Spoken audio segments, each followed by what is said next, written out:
Hello, and welcome to the My Heart and Mind podcast, where it's all about creating the feel-good mindset so you can make the most of every moment and reap the benefits of getting the most happiness out of life. And now, over to your host, Sally Crawley. Hey there, Hearties. Thank you for joining me for episode number 3 of the Heart and Mind podcast.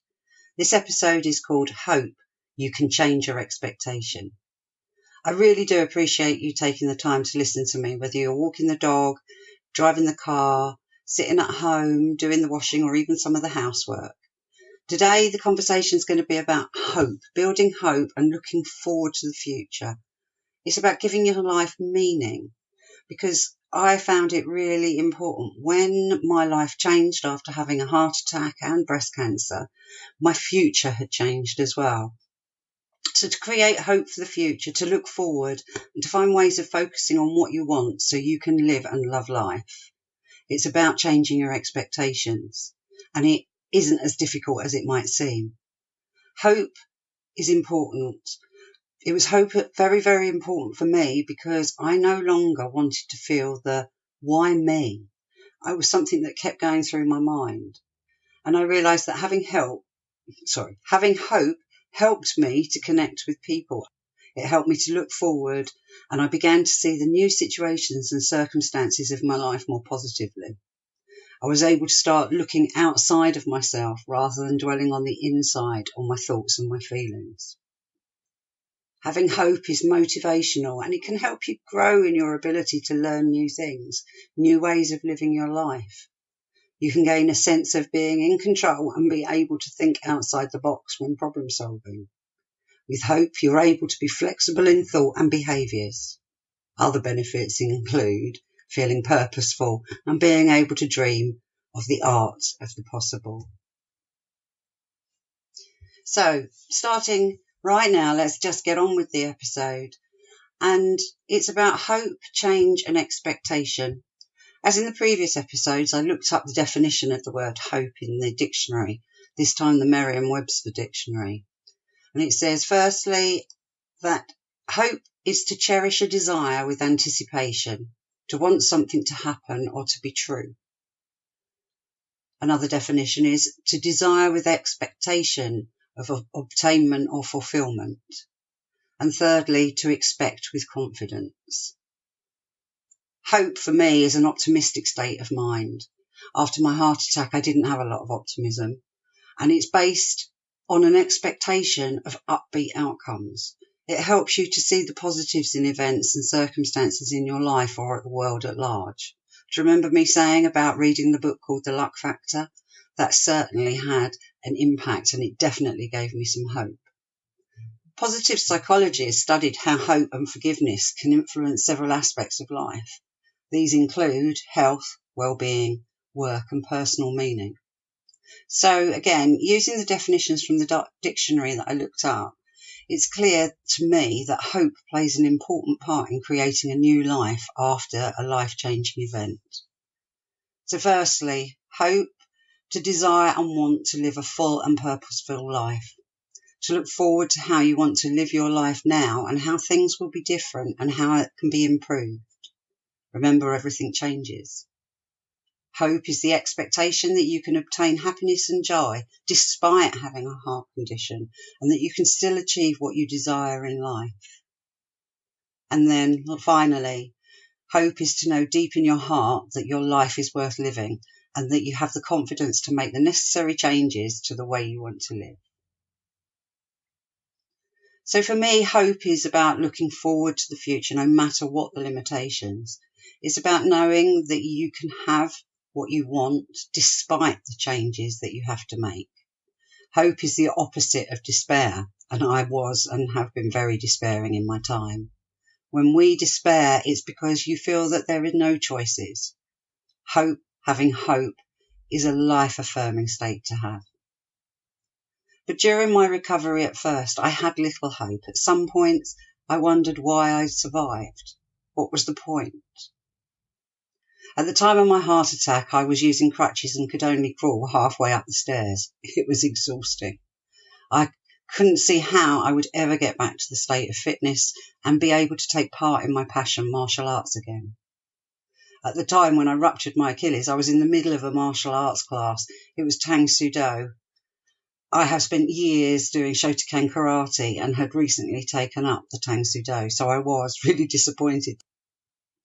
Alas, after my heart attack, both my cardiologist and my orthopaedic surgeon both told me I should not continue with Tang Soo Do or any other martial arts.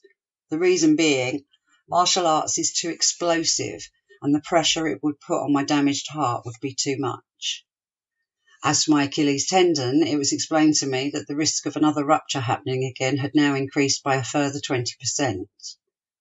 For me, this was really hard to accept at first. But once I had found acceptance and I had a little energy to want to help myself feel better, I was able to focus on my options. I began to have a little bit of hope as I began to kind of brainstorm some ideas. And as I looked at the other ways that I could still stay involved with the sport, a few ideas that I had helped me and raised my hope. I thought about being a referee and a judge. I trained many years ago and I really enjoyed competitions. I also considered that I could teach or I could assist. It's a long time since I did any teaching. And then the future started to look shiny again. I had something to hope for, something to live for. As you discover yourself on your journey to feel good now, it's vital that you have hope. Without hope, there's nothing to plan, nothing to look forward to. And this is why having hopes and dreams gives us something to aim for, to improve our lives for ourselves and for the people we love.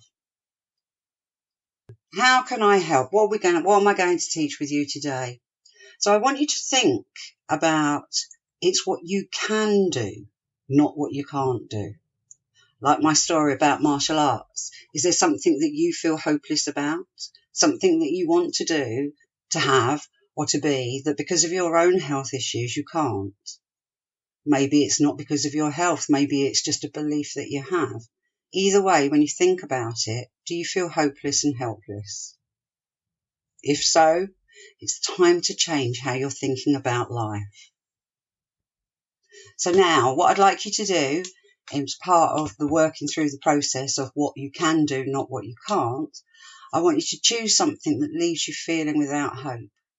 Brainstorm on a piece of paper some ideas. Go wild with a list of things that you miss, things that you would like to do again in your life. And if it's not necessarily about the doing again, it's about the participation and the feeling that you have. Remember, this is about emotional rehabilitation after a cardiac event.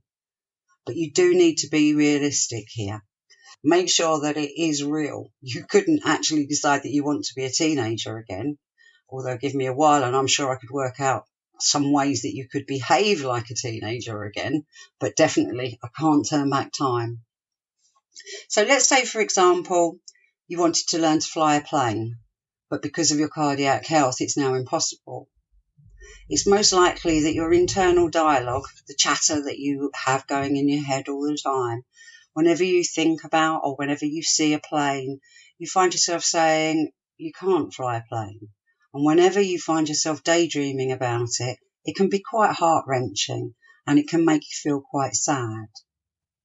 So what I want you to do is I want you to notice that thought about what you can't do. And that thought might be, I can't fly a plane. It might be, I'll never be able to fly a plane. My heart attack has meant that I can't enjoy flying a plane. And what I want you to do is I want you to accept.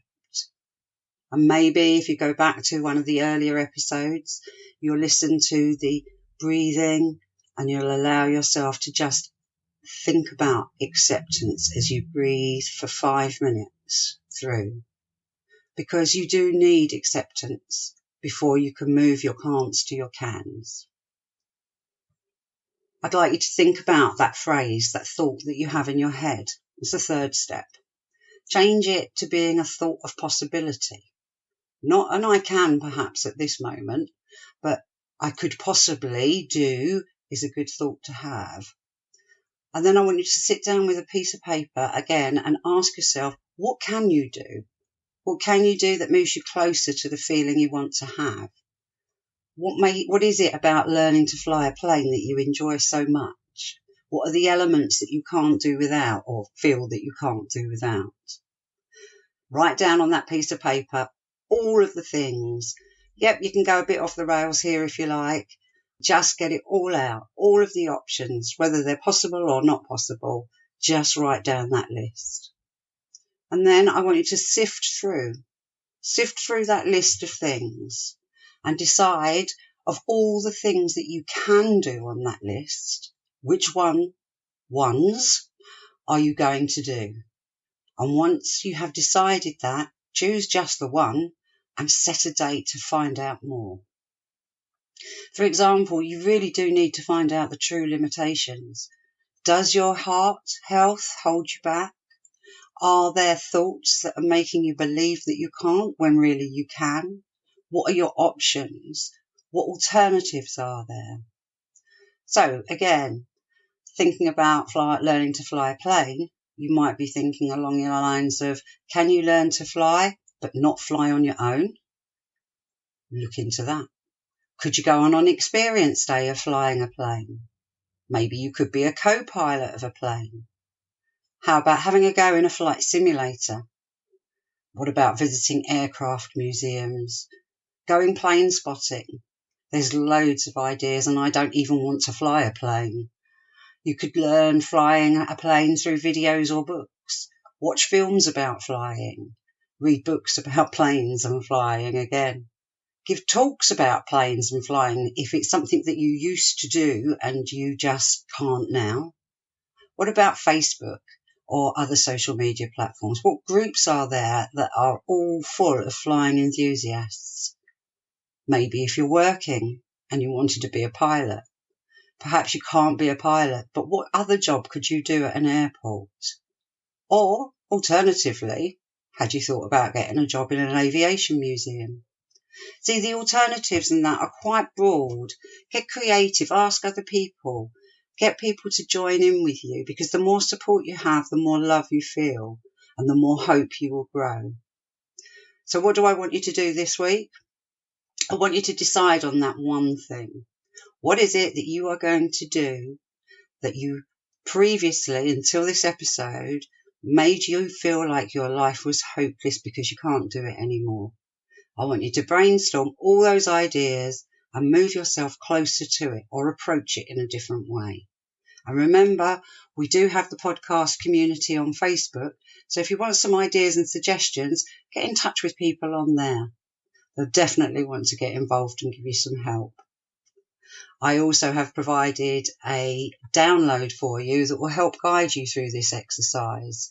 And you can download it from www.myheartandmind.co.uk/AM004. So again, our minds can play tricks on us and they'll come up with lots of excuses and reasons why you can't make changes in life just because it's the fear of doing something new. So what potentially could you be thinking to yourself? Well, one idea I had was thinking, what's the point? Well, precisely. Why should you give this a go? There is a point to being human and living a happy and hopeful life. Pay attention to what came after that thought. What's the point of what?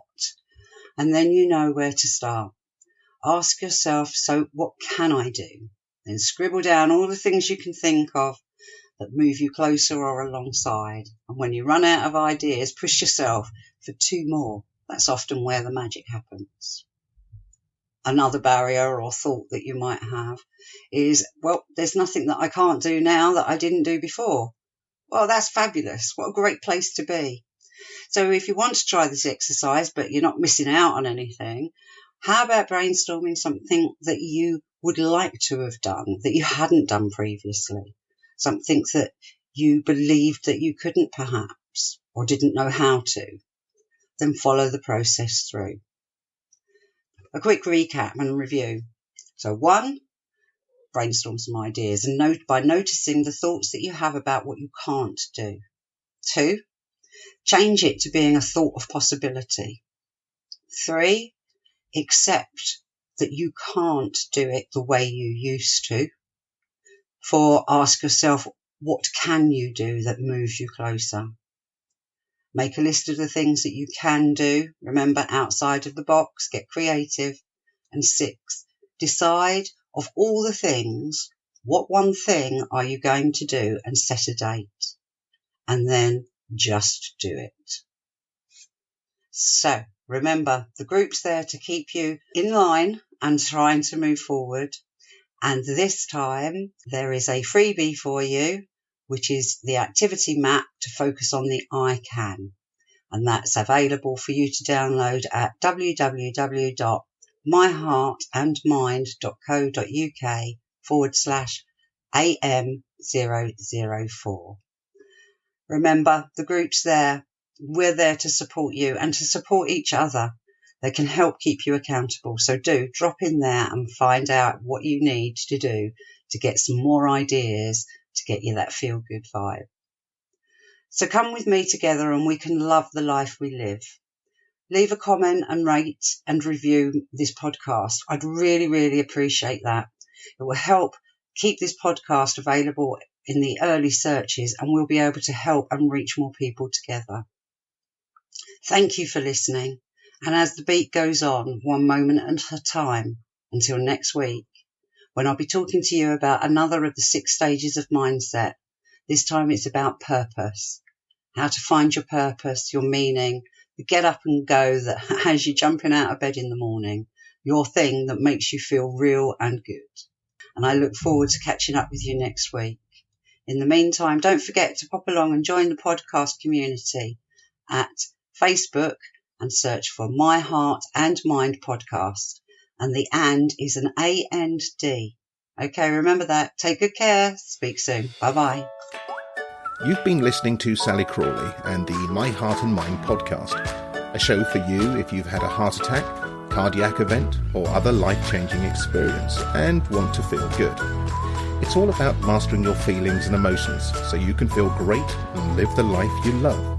To find out more, visit www.myheartandmind.co.uk and note that that's an AND and not the ampersand character. Go be magnificent.